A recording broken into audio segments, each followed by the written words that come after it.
All right, it's time to introduce our speaker of the hour. Dr. Carlus Gupton is Assistant Dean and Professor of Ministry, and he's the Director of the Doctor of Ministry program at David Lipscomb University, Hazlitt School of Theology. Dr. Gupton has served as interim minister and a consultant for many different churches, over 200 churches. He helps churches with anything from conflict resolution to strategic planning to planning goals and setting visions for the congregation. And he does a great job with this and has in many different congregations across the country. He is married to Ann Yarborough Gupton. He's a native of Mayfield, Kentucky. You know where that is, don't you? And he also roots for the Mayfield Cardinals. We don't like that, do we, Brother John? No way. But anyway, it's our pleasure to have Brother Carlus Gupton speak to us this morning. Come speak to us.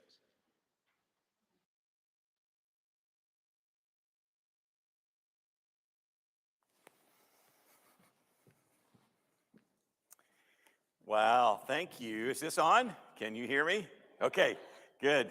Thank you, Dan, for that introduction. And wow, thank you for the opportunity to be here at the Broadway Church. I actually have memories here at the Broadway Church. And I was telling Dustin and Jed earlier this morning, I remember a time when, this was 1976. So this is a long time ago, okay?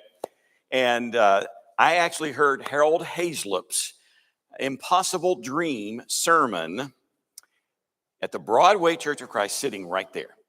I mean, I remember where I was actually sitting, right? But, when you grow up in a place, you have some of those memories. Have memories of West Kentucky Youth Camp, and I'm probably the only guest speaker you will have who knows the legend of Mad Myrtle at West Kentucky Youth Camp, all right? Now, some of you are laughing because shake your head if you know the legend. Okay, some of you are shaking your head. Okay, I get that. Grew up in Mayfield, Northside Church. John Hoover was my preacher. Before that, O.D. McKendry, Old Devil, Overdrive, actually Otis Daniel, but we called him Old Devil. We had all kinds of names for O.D. McKendry. And, O.D., if you remember, some of you do remember O.D. McKendry. He was actually an old-fashioned revival-style preacher. I mean, during the invitation, W.T. Wynn would stand up with his operatic voice and be singing about, 15, 16 verses of Just As I Am, and O.D. would be with the Bible in his hand, going up and down the aisle, looking directly at people, saying, "Won't you come? Won't you come?" But he was my preacher in my younger years. John Hoover was the preacher that I remember particularly in my teen years. I grew up marching in the Mayfield High School marching band. I was in the stage band. I was going to be a musician. That's what I had planned to be. I had a private tutor to come from Murray State University, I was taking private lessons, and everything was sort of set that I was going to do that. But then I was converted. I had a conversion experience. And John Hoover was a big part of that. And that's another story that's quite interesting. I won't get into all that. But not long after I was baptized by Doug Brown, who was one of the elders at the church where I grew up, and in fact, a native of right here at the Broadway Church where he grew up. He used to tell stories all the time in his Bible classes of his growing up years here at the Broadway Church. Well, Doug baptized me, and 2 weeks later, around that time, John Hoover called and said, "Carlus, I just want you to know you have become my son in the faith. And if you'll allow me, I'll be more than happy to come alongside you and just be your partner in faith during these next couple of years before you go off to college." It was a beautiful relationship that I had with John. Well, all I had to do was give John a little bit of indication that I was thinking of doing a little preaching. That's all I had to do, just had to drop that hint. Well, there was a little church in Ballard County, the Barlow Church of Christ. Some of you may know exactly where Barlow is. They had a reputation of training young preachers. And one of the deacons at our church, Jimmy Puckett, had been the preacher for them for a brief period of time. And he wanted to discontinue that role. And John had told Jimmy that I was thinking of doing a little preaching. And so one Sunday night, I'm there at the Northside Church, and Brother Puckett comes with a Burton Kaufman commentary on 1 Corinthians and a map. And he put them in my hand and said, this church needs a preacher. And I told him, you'd be there next Sunday. And so I felt compelled by his boldness to go. I mean, he'd been my Sunday school teacher, my baseball coach. I mean, he had some degree of authority in my life. And so I went to this church in Barlow, and I preached the worst sermon that has ever been preached in the history of the churches of Christ. I mean, it was pretty bad. I mean, it was one of these sermons that had in the outline, pound pulpit here. You know, that I didn't know how to preach. I didn't know anything about preaching during that time. I actually borrowed the sermon from a sermon outline book by Leroy Brownlow called Seed for the Sower. And the sermon was entitled Payday Someday, the story of Ahab and Jezebel. And I mean, literally tucked into the outline, there were phrases like Ahab was a vile human toad and Jezebel was the wicked witch of the ancients. You know, I borrowed all of that and, you know, said all of those things and, you know, got down from the sermon.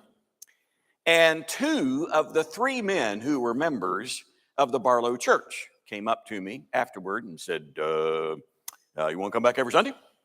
We don't have no elders around here. One of them quit and the other one died. And so we men just kind of stand around and make decisions sometimes after Sunday services. And we had a little meeting over here and we'd like for you to come back every Sunday. I said, well, okay. So I received the call to preach through the love of that little church. I was one of 10 preachers who were trained by the Barlow Church of Christ during that time. 10. Are you getting this? 10. That was their ministry. Now, you know, they were a pretty ordinary church in a lot of ways. I remember Brother Bradley. Brother Bradley was the one who signed my checks. And so I knew him quite well. And Brother Bradley had a little problem staying awake during my sermons. And we always knew there was going to come a point at which we could hear Brother Bradley back there in the back. Well, occasionally before he would go into his nap time, his top plate bothered him a little when he was trying to sleep. So he would take out that top plate and he'd just lay them right here to his side. And so he'd be sleeping back there with that right arm up on the pew. Well, I said something that startled him. I don't know what it was. That right arm came down and swoop, and there went those teeth on that concrete floor all the way up to the front. I mean, it was a heavy swoop, okay? Miss Okie Biassy is sitting right there at the front. And she looks down and she says, I think those are Brother Bradley's teeth. Now, I don't know how she knew they were Brother Bradley's teeth. So she takes a tissue out of her purse and she takes those teeth and just passes them back from pew to pew. And eventually they find their way to Brother Bradley. He pops them in his mouth and goes, yee, great big old smile. He didn't go to sleep the rest of that service. It was a pretty ordinary church. The song leader was Brother Wood. Well, Brother Wood, he would tell you he couldn't carry a tune in a bucket. He really couldn't. But he was the song leader. And I said to Brother Wood one time, I said, Brother Wood, how did you become song leader here? He said, well, showed up here one day and real cold. I remember that. And the heat wasn't working right. And I turned on the heat and got it at least a little bit warm. And it was so cold, I was the only man that showed up. I mean, I was the only man in the group. There were only, 9 or 10 of us here. And they needed somebody to lead a song. So I picked up songbook and turned the only song I think I knew is Beulah Land. And so I got up there and I had this little arrangement. I looked at Miss Biassy, who used to teach music for the elementary school near there. And I said, Miss Biassy, when I do the downbeat on the book, would you mind starting a song from over there in your pew? And that's the arrangement they had. And sure enough, he would announce the song. They had a repertoire of about 5 songs, okay? And when he would announce the song, he would be standing there with the songbook. And when he would do this on the downbeat, that's when Miss Bicey was supposed to start the song. And that's the way we sang. Oh, Beulah land, sweet Beulah. Some of you could sing along with me, right? And we actually sang, I've reached the land of corn and wine. I mean, it wasn't, I've reached the land of love divine. You know, it was a little bit different. And we would sing those songs. An incredibly ordinary church. But the extraordinary thing they did was train 10 of us preachers, many of whom are still preaching. David Powell, Don Riley, me, Steve Brown, Doug Brown Jr. I mean, the list is long of people who learned how to preach through the love of that little church. My baptism story is a little different, but still special. This is at Northside.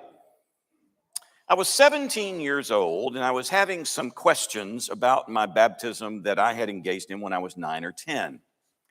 And I needed to engage some of those questions. It's not to say that anyone who is baptized at that age would necessarily have questions when they become 17, but I did. And so I told John, I said, John, I'd love to sit down with you or with the elders and talk about that if you're willing.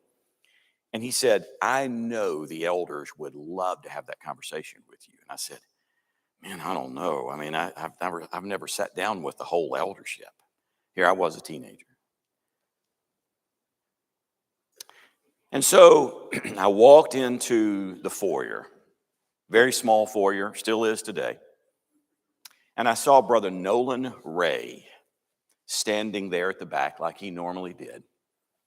And I went to Brother Ray and I said, Brother Ray, I know you've got a lot to do as elders tonight when you meet, but if you're willing, I'd really like to sit down and talk with you about my baptism, if that's okay.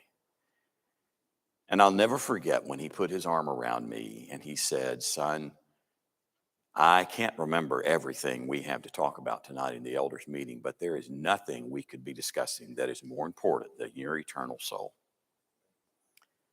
And we will talk with you as long as you would like. And so there I sat with Nolan Ray and Bill Vaughn and Neil Pryor and Doug Brown. After they went around the room and decided whose back was strong enough to baptize me, it fell on Doug. Not that I was that big, but they were kind of old. And they baptized me on a Wednesday night after services. No one else was there. Everybody else had gone home. And as we came out of that little room right there toward the front of the auditorium, they were all sitting around in a little circle, nothing but track lights on in the front of the building. And they sat me down with them, and each of them shared a special scripture or two that had helped them to live the Christian life. And they shared it with me, thinking, this may help you as you go forward. And they laid their hands on me, and they prayed for me. You don't ever forget an event like that. That was my home church. There's a lot about that church that I really loved. I remember we had a benevolence ministry that was phenomenal. We had a huge warehouse at the back of our building where we stored furniture and clothing and appliances and I remember the work nights, going there and working with the older men. And sometimes I would cut grass, sometimes I would help them with other things. Now, we're not talking about a perfect church, right? I mean, I've got other stories too. I've got other stories about Barlow. I've got other stories about Northside, where I was growing up there. Neither of them were perfect churches. But I want you to see something that I am doing here. Do you see that I am capitalizing on the positive, hopeful signs of life that were in that church? Both churches. I'm assessing my involvement with those churches appreciatively. And I just realized I forgot to tell you there's a handout that you need. And I bet none of you has any of those handouts. Anybody have a handout? Nobody has a handout. They're out there on the whatever you call that out there. I don't know whether you call yours a vestibule or a narthex or a foyer or a foyer or a lobby. Yeah. Foyer. Okay, good. All right. Everybody's got their term. Some like narthex. To me, that sounds like a bug part, so I've just never wanted to call a foyer a narthex. But anyway, this little handout can be important because just as I have shared with you these stories, these positive, warm stories that were foundational to my faith and that represented something about the impact that those churches had on my spiritual life, so I think it can be very, very helpful for churches to do the same thing with each other from time to time. Now, when you get your handout, you'll notice this point that I make on the front of it on one side, and you don't have to have the handout in front of you to get this particular point. But it says, every congregation has strengths that should be appreciated and celebrated. You with me on that? It's not up on PowerPoint, but I think it's short enough that you can repeat that with me. I'll say it one more time, then we'll say it together. Every congregation has strengths that should be appreciated and celebrated. You with me on that? Let's say it together. Every congregation has strengths that should be appreciated and celebrated. I think when we look at the writings of the Apostle Paul, he has a tendency to do that. In his opening parts of each of his letters, not every one of them, but enough that it's kind of a pattern for him. He says, like in 1 Corinthians chapter 1, if you want to turn there, you can. 1 Corinthians chapter 1, beginning in verse 4. The Corinthian church is a very deeply troubled congregation. They were having, a lot of conflict with each other about their allegiance to particular preachers who had worked among them. Some were of Paul, who was kind of like what we might call today a dry academic. He just kind of had that way about him. At least that's the sort of impression we get when you read Paul describing himself, and then he compares himself to Apollos.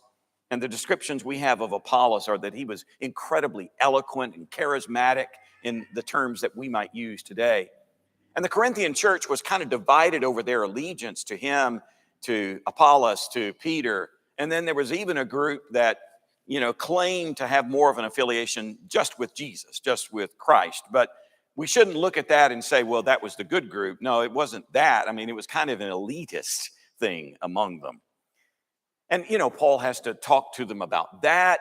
They've got difficulties over in 1 Corinthians chapter 5 about a man who's sleeping with his father's wife, and the church is really proud of it.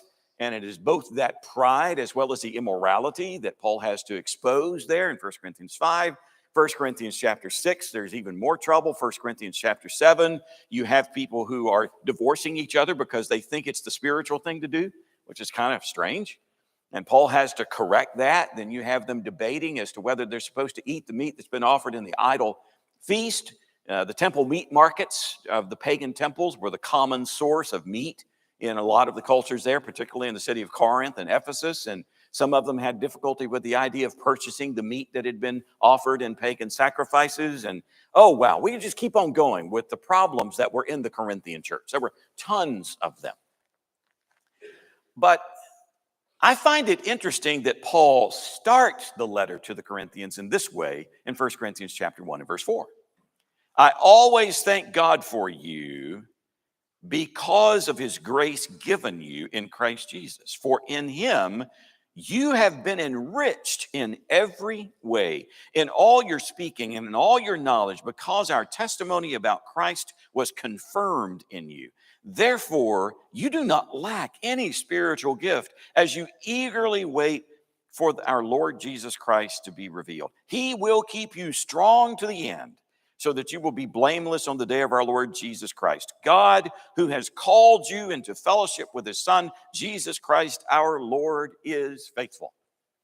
I mean, he begins with this highly complimentary notion about them, that they possess the gifts that they need. They have this quality of what we might call congregational life that really is bolstering and strengthening for them.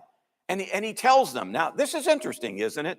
Even with all the difficulties, even with the fact that Paul has harsher words for the Corinthians than he does for any other church he works with, notice he says, I always thank God for you. Always. So there is this appreciative assessment that Paul begins with this church. Now, the same kind of thing is reflected in the Ephesian letter, in the Philippian letter. I'm going to be talking about Philippians chapter 1 later on in the sermon today. That Paul does that. He underscores the positive characteristics, and I think he's teaching us something there when he does that. In the handout that I've given to you, I've actually quoted from an author who reflects on these opening sections of the books of Paul. And he says, and you can read this with me if you want to, right there at the top of the page. He says, I believe these opening prayers of thanksgiving are rooted in Paul's core doctrine, his deepest beliefs about God and salvation and the church, and that gratitude is not just a fleeting emotion, it is foundational. And as a response to God's gracious initiatives, gratitude changes us at our very core. Gratitude is not just first affect, emotions, although it often helps us move from fear or doubt or anger. Rather, gratitude is a stance that changes our perceptions, our thinking, and our discernment for God's ongoing mercies and for evidences of God's grace. Then we give attention to any and all signs of grace. Our thankfulness, especially when voiced, makes grace more available, more present, more powerful to oneself and to one's community. I think that's a powerful statement. And I think it's a good reflection on what these opening prayers of Paul contribute to the way we should view our churches, the congregations of which we are a part. You ever been disappointed in your church? You don't have to shake your head real visibly when I ask you that question. I could see it in some of your eyes. You ever been disappointed? I have. I've been really disappointed in my church.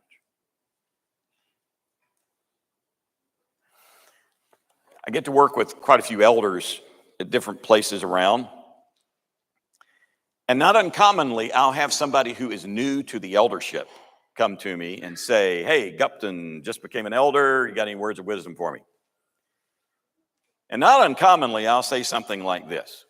Say, well, yeah, one thing you need to know is that part of maybe what motivated you to want to become an elder before this point is that you have experienced the church as kind of a rose garden, a lot of beauty, a lot of wonder, a lot of things that you really appreciate about, your congregation, and just wanting to give back, wanting to contribute, maybe even wanting to pay it forward because there's so many people at the church who have contributed to your life, maybe for a period of years. And, it's just a great place to be. I just want you to know you have just shifted from the rose garden of the church to the sewage treatment plant of the church. Now, it's a bit harsh, but it's true. Because elders have to deal with the underbelly of the congregation, as do ministers. Ask anyone who served for any period of time as an elder, and they'll tell you that any hope you have about being able to experience your role totally positively is just not, no, it just doesn't happen. I said this one time, and an elder who was the CEO of a major utility company, came to me and said, by the way, you just need to know sewage treatment is good. I said, well, I agree that it is. But the longer we serve in churches, the more we know and can be disappointed, right? Think about this for just a moment. Who had the best reasons to be disappointed in the Corinthian church? Paul, right? Paul. But his doctrine, his theology, his way of understanding things did not emphasize that. It did not. It didn't. Now, the second point that I will make, and it's right there toward the middle of the page, is that what we focus on becomes our reality. That if we focus on strength and possibilities and resources and health, we're more likely to experience it the more we focus on it. I think that's part of what's reflected in the text in Philippians chapter 4 and verse 8. Philippians chapter 4 and verse 8, where it says, finally, brothers, whatever is true, whatever is honorable, whatever is just, whatever is pure, whatever is lovely, whatever is commendable, if there's any excellence, if there's anything worthy of praise, think about these things.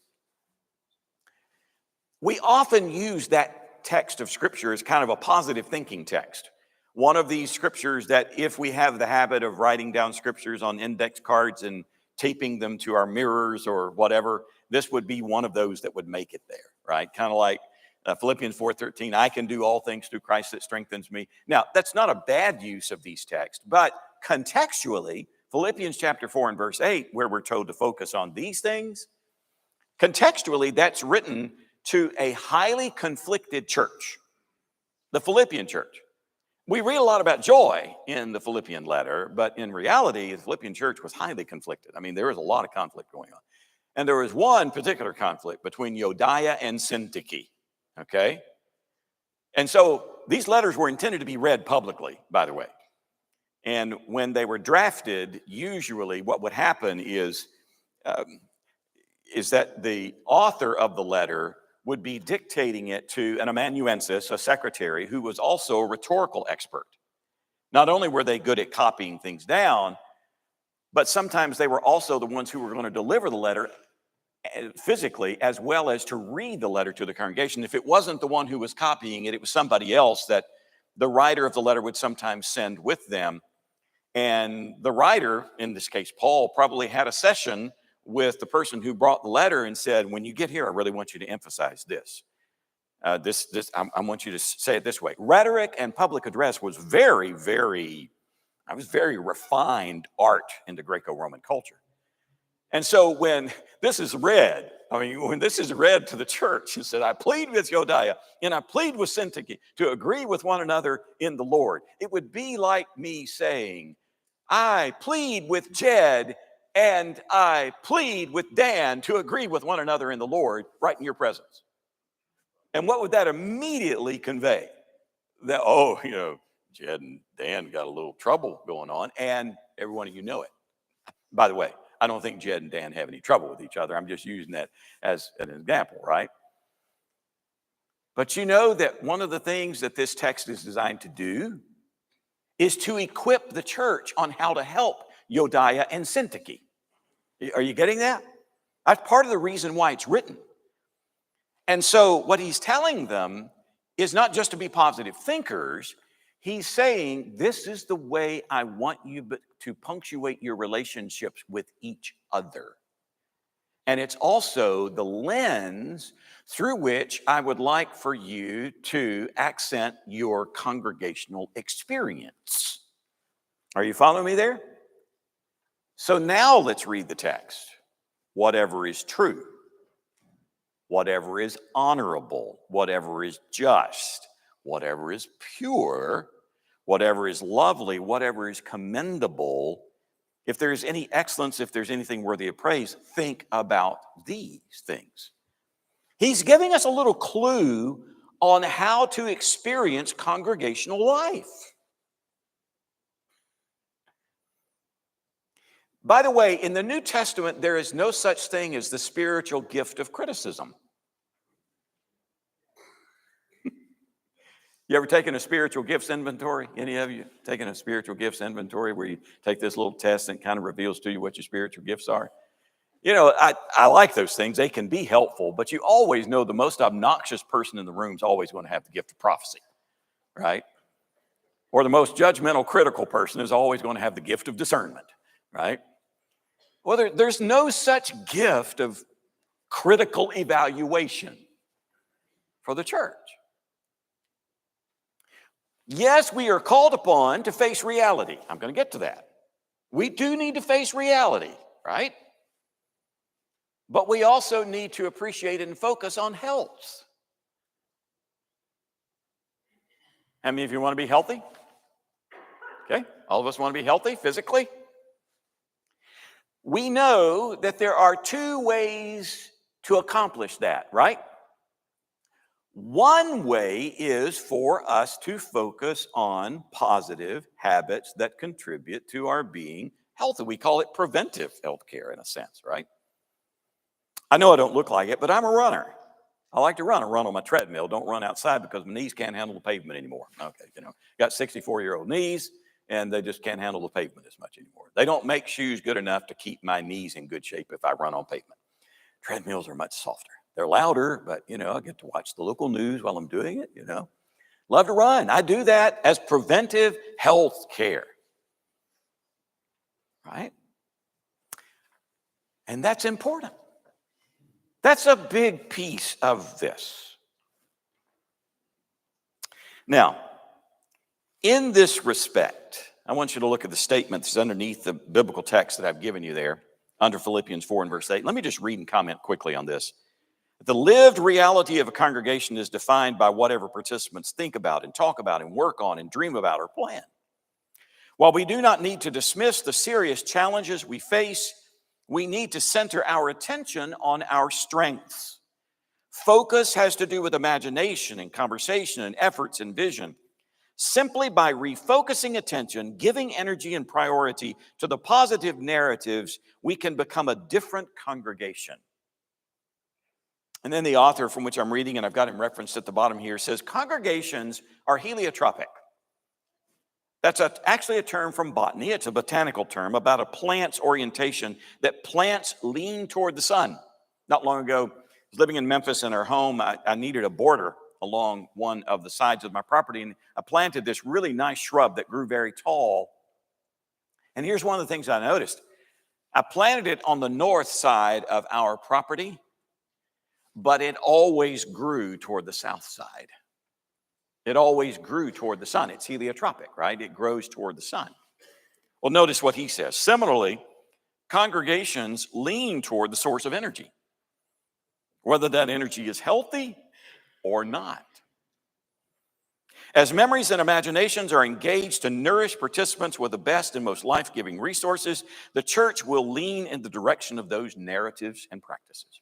Now, if you'll notice on the back, there's a date given for an event here on June the 2nd through the 4th that we're calling Hopeful Conversations Workshop. Hopeful Conversations Workshop. Here's what we're going to do during that workshop. During that workshop, I'm going to give you a few questions that you can ask each other in structured conversations. I'll facilitate everything so that it's set up really nicely in an orderly sort of way, where you will actually sit and talk to each other, asking questions like, number one at the bottom, reflecting on your entire experience at our church. Remember a time when you felt the most engaged and alive and motivated. Who was involved? What did you do? How did it feel? What would you think about with that, right? And so you'll be sitting in pairs with each other, and you'll actually ask each other that question, and you'll listen to each other, responding to a question similar to that. We haven't determined the actual questions yet, but these are samples of the kinds of things that we could do. Or look at number 2 on the back of the page. When you consider all of your experiences at our church, what has contributed most to your spiritual life? What relationships or programs or events have been most powerful and helpful in fostering the congregation's relationship with God? Now, I want you to imagine having these kinds of conversations with each other over questions like that And there will be memories, there will be experiences, there will be times, there will be events that you remember as part of congregational life. Some of the things that you're participating in right now, I want you to imagine that if you end up having 3, 4 conversations like that in a given day, how much the energy in the room will pick up. Can you imagine what that would be like? I mean, it does. I mean, the energy really does pick up when we do this. I've done this with several churches. And I've yet to do it at a time when the energy just didn't really pick up in the conversation. You'll be writing these things down, and we'll try to, we'll have all kinds of sticky sheets all over the walls with, the reflections that people are having in their conversations with each other. And out of that, we will be able to put together a picture of your strengths and your hopes as a congregation. Are you seeing the value of that? It's a practice of what Paul does in his opening paragraphs, in his opening prayers. It's a practice of Philippians chapter 4. It's the idea of you appreciating the strengths that need to be celebrated within your church. It's the positive side of building health, okay? But then there's another side to health, right? There's another side to health, and that's naming difficult realities. Naming difficult realities. Every congregation has areas where it can improve. Just like, if I go to my doctor and I say, I don't know why, but I think something's maybe not quite right. And he does all the poking and the prodding and asking me the questions, and nothing seems to be wrong. And he could just kind of send me home then and say, I think you're okay.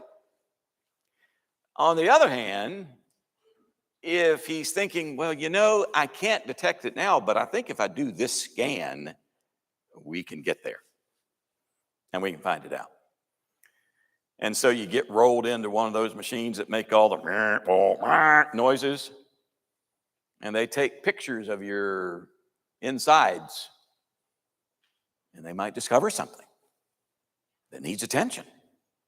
Well, none of us really likes any bad news that comes from those scans. We don't. I've had some of those scans before and have gotten a little bad news. I know what that's like. All the treatments and everything that come after it. I mean, it can be tough. But we need it, right? It's a part of being healthy that you have to probe a little deeper.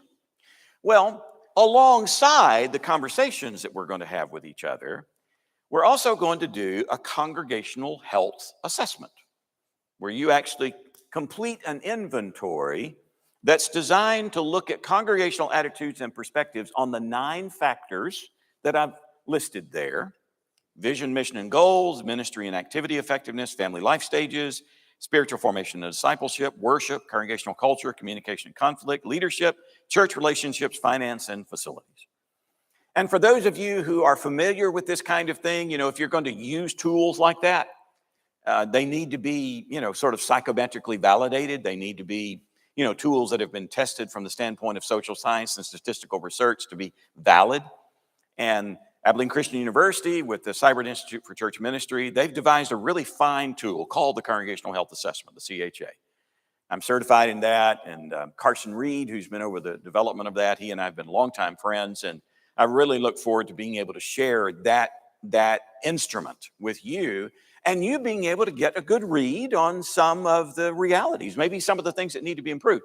Now, the CHA doesn't just reveal things that need to be improved, it also reveals strengths in much the same way that the conversations do. But the combination of both of them can be a very powerful way of being able to say, here's where we're strong, here's where we have needs, here's what we're going to do about that. So the idea is you're setting yourself up for a more intentional future of being able to have a pretty good sense of your strengths and what you want to emphasize and the hopes you have. Because one of the questions we will use, this is standard, one of the questions we will use in the conversations will be something like, if you had 3 wishes for the church, what would they be? Right? So you'll lay those out. And you can imagine, a couple hundred people laying out those kinds of wishes. There's a lot of stuff that will emerge there. And it will be good. Be very, very helpful information. And if you look there in the calendar they've given you at the bottom of the page, that's July 7th through the 9th is when we'll actually share the results. I mean, right after we do the Hopeful Conversations workshop, then there will be a period of weeks that the Congregational Health Assessment is available to you. It's an online assessment. It will be available to you, and the leaders here are going to encourage you to participate in that. And I'll go over the results with the elders and the ministers, as well as the congregation on that weekend of July 7th through the 9th. And from that, from the combination of both the conversations we have with each other, as well as the Congregational Health Assessment, being able to craft a better future. Okay, now, I know I'm kind of the guy with a briefcase from out of town, right? I mean, I'm kind of a homeboy. I'm from Mayfield, right? I know I cheer for the wrong team, but if I were watching Paducah Tillman play somebody other than Mayfield, I just might cheer for them, you know. So I'm not entirely the guy with the briefcase from out of town. I'm kind of a homeboy. I stayed with my sister over in Mayfield, you know. Well, so on the other hand, I know that when somebody comes from the outside, you can think, well, we don't know this guy. He doesn't know us. That's true. I don't. So I'm not the one who suggests the issues. I don't suggest the things you need to work on. I don't do that. How would I be able to know? But I do try to facilitate these exercises to where you can say, you say it. It's in your words. It's in your experience. What are your strengths and hopes and aspirations? And so from your words, that will emerge. And then as you complete the Congregational Health Assessment, you will have spoken. And it will be your highlights, the things that you list as important. So it actually comes from you. All I am is the facilitator who helps to bring it together and bring some degree of expertise in the doing of that.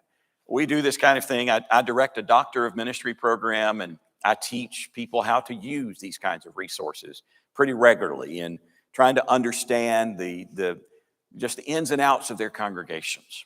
So I hope that you have some better understanding as to what my role is with you. And what I'm trying to do here with you is I'm trying to help you assess and kind of, in a sense, evaluate your congregational life to help you be able to move forward into a more purposeful, intentional future as you engage the mission of God right here in Paducah and Western Kentucky.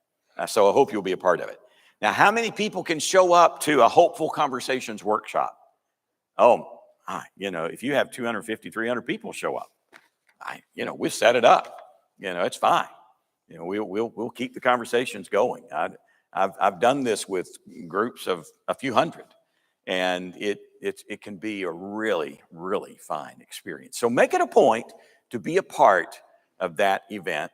And I'll also be with you that weekend on that Sunday. Again, I'll be with you a few Sundays, not a lot, but I'll be with you a few Sundays. And part of that is because I felt like it'd probably be better for you to have a name and a face that you could attach to me as I'm doing some of the work with you over the next several weeks. This is a real joy for me to be able to do this. I really, truly do enjoy it. And I see it as a matter of stewardship and an effort to try to be a help to churches in the best way that I can. And I will tell you, it is a special joy to come to the Broadway church.